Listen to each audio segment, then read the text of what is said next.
Hello everyone, welcome back to my channel. Today I am bringing you guys my October wrap. Now for the month of October, I read a total of 5 books. To be honest, this month was, well, the previous month was a lot better than the previous months of reading. And I'm really glad that I kind of got over my slump. I'm still trying to figure out like why well, I sort of know, but at the same time I'm trying to work on it and, try to see and work around the reason why I haven't been reading as much, and I've just been not motivated to read.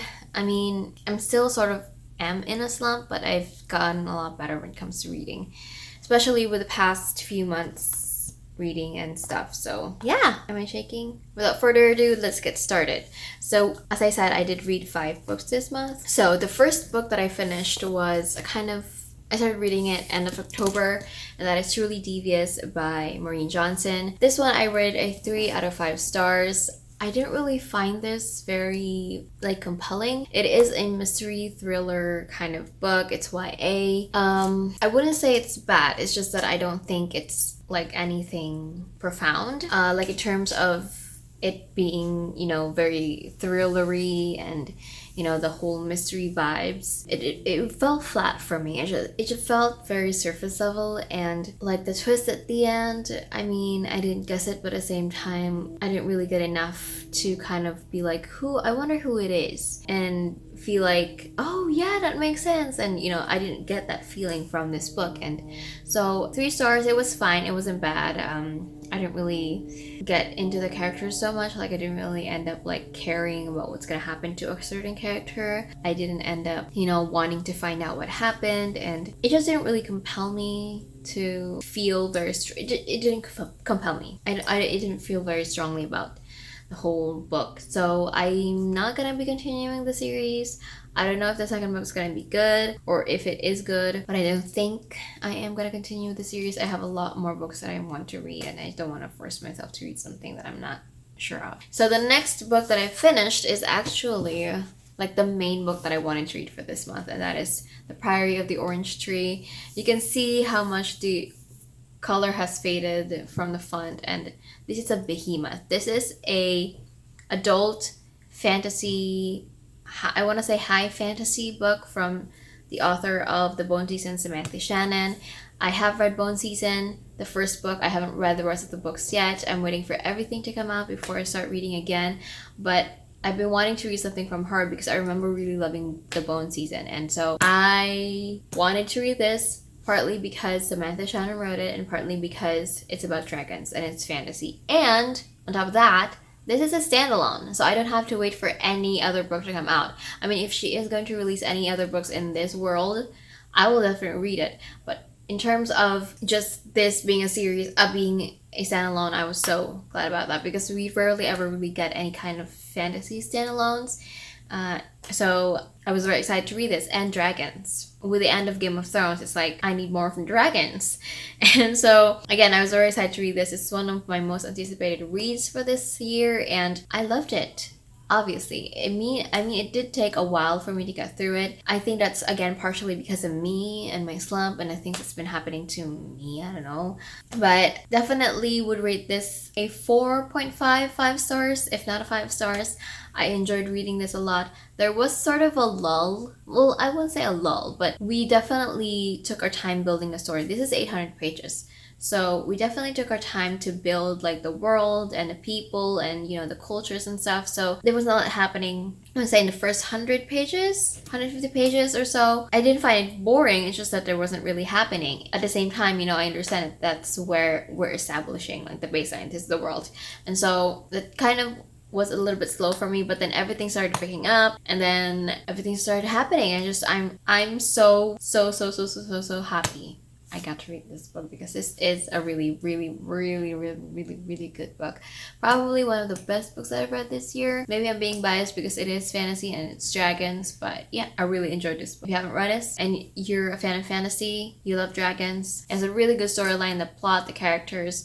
We're following a lot of different characters, and so it is different perspective. It can be a little bit confusing sometimes, who is who, sometimes, especially in the beginning, it can get a little bit confusing, but eventually you will definitely start realizing, oh yeah, we're following this character, and this character is this. And I enjoy the romance as well. I enjoy the relationships that people have with each other in here. It feels complete. Like nothing felt forced. The plot was really good. I was very invested in what was going to happen, because basically in this world there are dragons, and there are two different kind of species of dragons. One is hell-bent on destruction, and one is more of a peaceful kind of dragons. And the evil dragons are asleep. They've been asleep for years, and there's this bloodline of queens that as long as there is a queen sitting on the throne and the bloodline continues, the world will be continuing to be safe, because it's their bloodlines that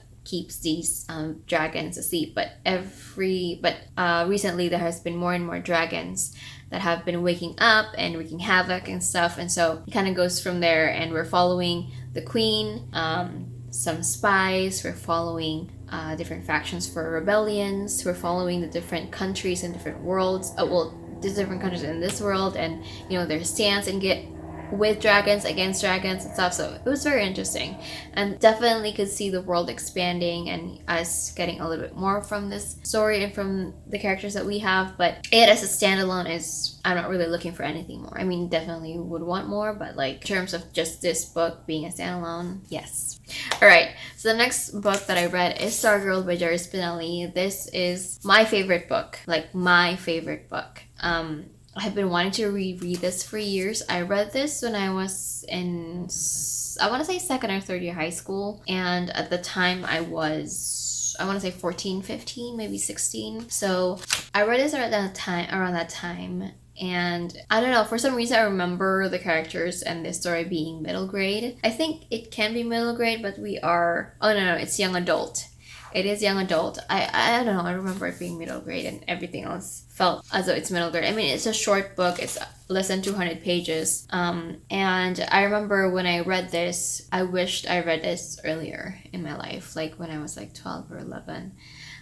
We're following here the title of the character, Stargirl. She moves into this place in Arizona, and the people there are they're very particular. They have a system going on, and they stick to the status quo. They stick to where they belong. And when Stargirl comes into this town, into this high school, and starts doing things that are very different from what they're doing, they were shocked, a little bit horrified, and then they started getting fascinated with her. And it shows you how public could end up loving you one second and hating you the next. It's still very relevant, and it's a story telling you that you are different, and there's nothing wrong with being different, with not following what everyone else is doing. But it also shows you the struggle in that, and that there's a loneliness in being different and being viewed as an outcast by other people, because you're being treated as an outcast. And it's in coming into terms with being different, and being okay with being different, and with saying true to yourself and not forcing yourself to be different or the same or whatever it is that people attack you for. And so it's very relevant still, to be honest. And I actually had to put the book down like in the first, 50 pages, 70 pages, because I need to take time to cry. This book really got me emotional, and I knew it was going to be, and I think that's partly the reason why I didn't really want to get into it, but at the same time I wanted to, because I know how much I related to Stargirl. And then reading it again, I realized I'm not just Stargirl, I'm also Leo, pretty much Stargirl's love interest, and also everyone else in her school, like the people in her school. And so that was really difficult for me it was a really hard-hitting realization that I'm not just Stargirl. I'm not just this person who feels so different and so removed from everyone else, but I'm also these people who feel insecure in who they are. And so when they see someone who's different and challenges their views and their stance, they get defensive and they attack.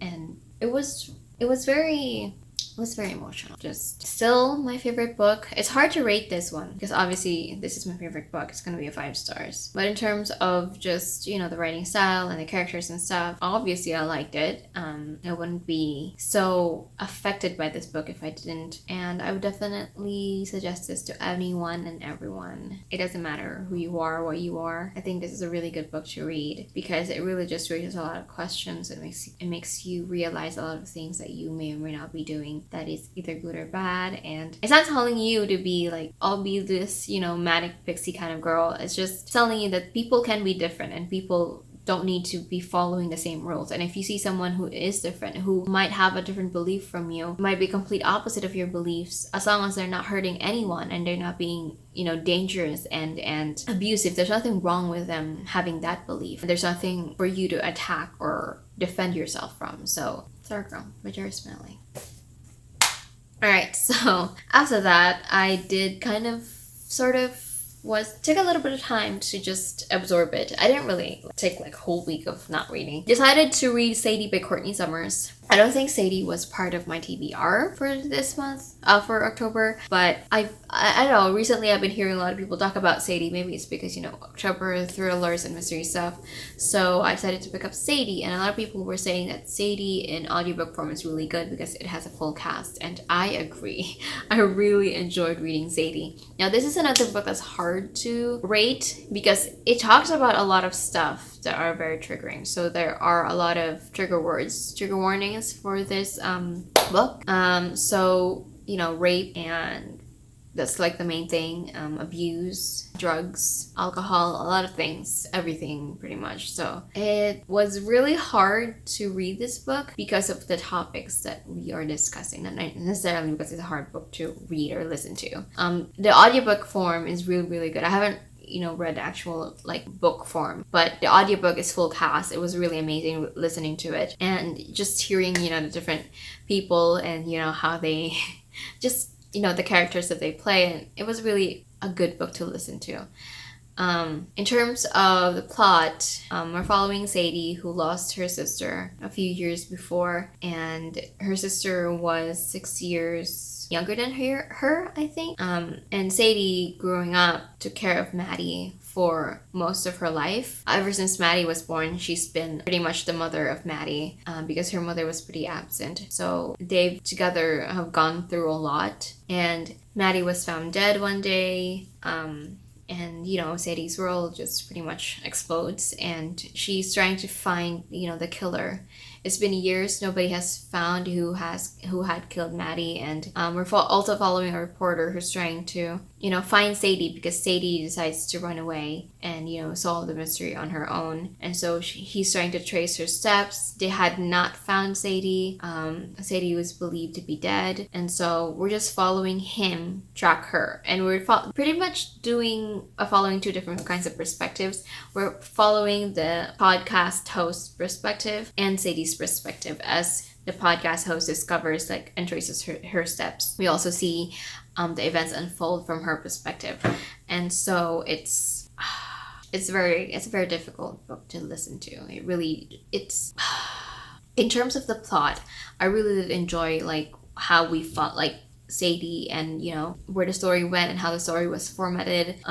We're following two different perspectives, kind of from past and future and present, and it kind of intermingles in those timelines because, again, we are following the podcast host as he's tracing Sadie's steps, and when he discovers some things, we also see it from Sadie's perspective, but we don't really know what happened to Sadie. So it gives you that feeling of what happened, and you're trying to guess what could have happened, and, you know, how the story could have, how the events have unfolded, or how the events could have unfolded. And so that's really like an interesting thing to listen to because you definitely feel like that need to keep listening to know what happened. It's very compelling, and Sadie as a character, you know, we see glimpses of her, and I feel like we still haven't seen like the whole of Sadie because we're getting perspectives of who Sadie is from her mother, from a really good friend of her mother's, from the people that she has encountered through her search for Maddie's killer, and just from her own perspective. And so we see her painted in different ways. But one thing that we know is that she loves her sister. Her sister's the world to her, and she just wants to know what happened because she knows things that not a lot of people do, that she has experienced, that Maddie might have experienced as well, or Maddie might have been exposed to.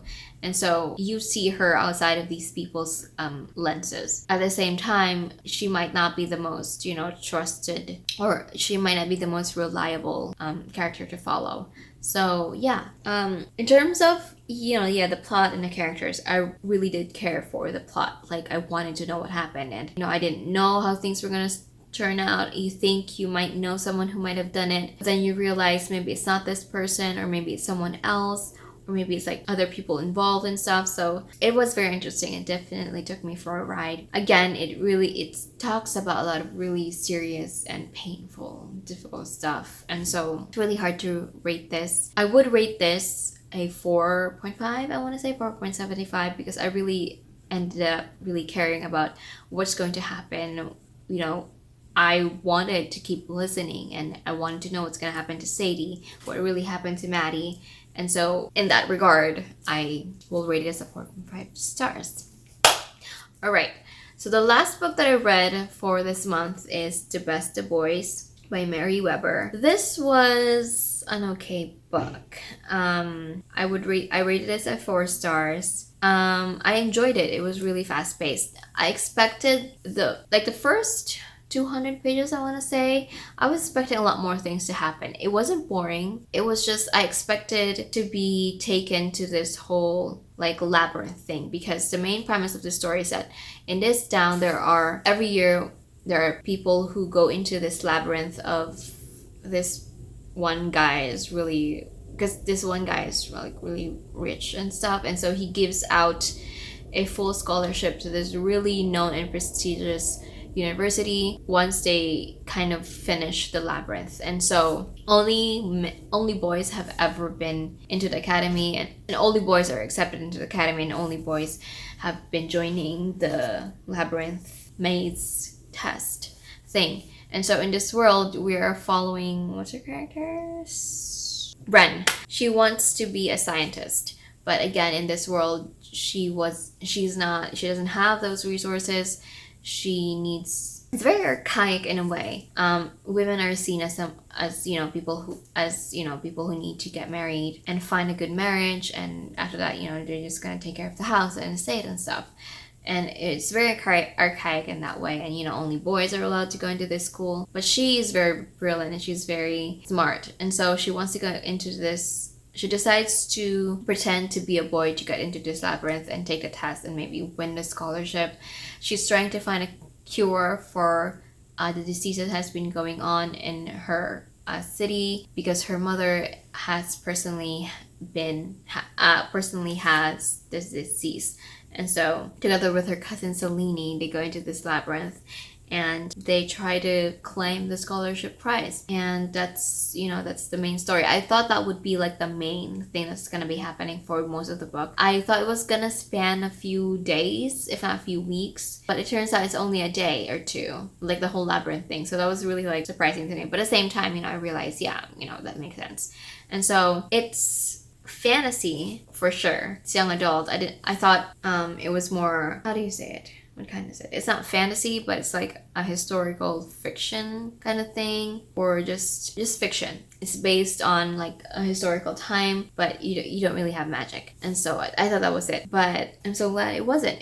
It was fantasy, and I really actually enjoyed reading this book. I just expected a little bit more of the labyrinth part and the puzzles and the riddles to be solved. I really did enjoy this, and I really did care for Ren and her struggles and what she's trying to do and the people around her and what she's going through, because she's not just someone who's angsty and I have a mother who's dying and people won't give me a chance, only boys are allowed, but she's actually going through a few things too. And it's not just I'm expected to get married to a boy. There's a lot of things going on too.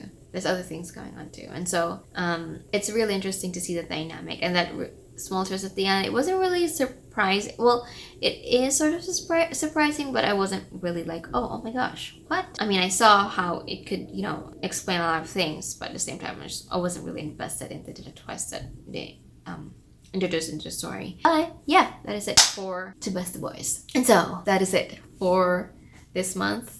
Again, I'm really happy with how I did for this month. Starting November and finishing To Beste Boys, I started reading The Last Life of Prince Alastor. It was a lot longer than I expected, so I'm kind of pausing that and going into Five Dark Fates. That's what I'm reading right now.